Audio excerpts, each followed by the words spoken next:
Today I'm going to tell you about the song Bye Bye Love by the Everly Brothers. And without that song, I'm pretty sure I would not exist and I would not be here talking to you today. Let me explain.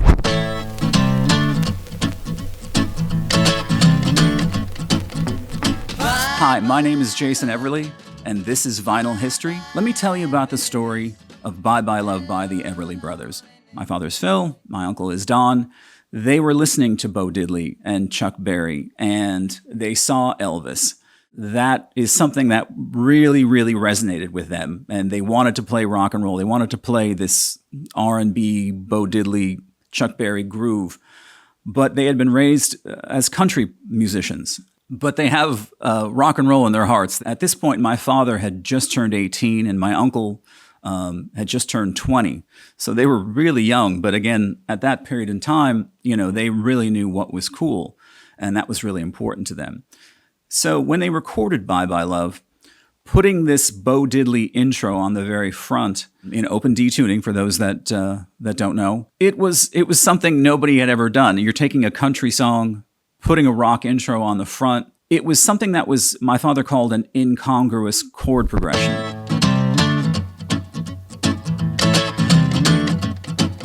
And what that meant was it's only heard on the intro.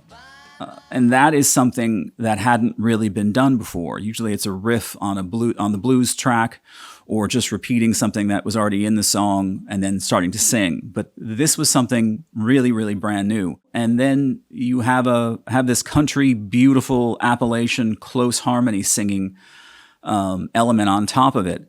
And so this was completely new. The great part about it was you heard the intro, and that got your attention on the radio. And then you listened to the song, and you hadn't heard a rock and roll song like this. I mean, we had heard Bo Diddley and Chuck Berry, and we had heard Elvis and Rock Around the Clock. But this new element of close, bittersweet harmony with rock and roll guitar licks was something new under the sun.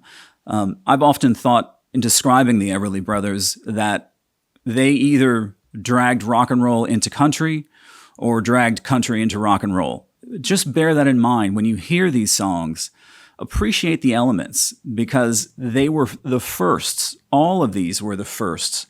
And so when they put them out, the world goes, that's rock and roll. That's rock and roll. And it became rock and roll for all time. Rock and roll was considered, I don't know how you put this, but kind of low-class music, kind of beneath most people. There's a famous story of Elvis doing Hound Dog and them trying to embarrass him on television. We'll get to in another episode, because they really didn't think it was worth anything. It wasn't serious music at all. But the kids disagreed. Bye Bye Love had become a national hit, a phenomenon, something new for everybody, a new piece of the puzzle of rock and roll.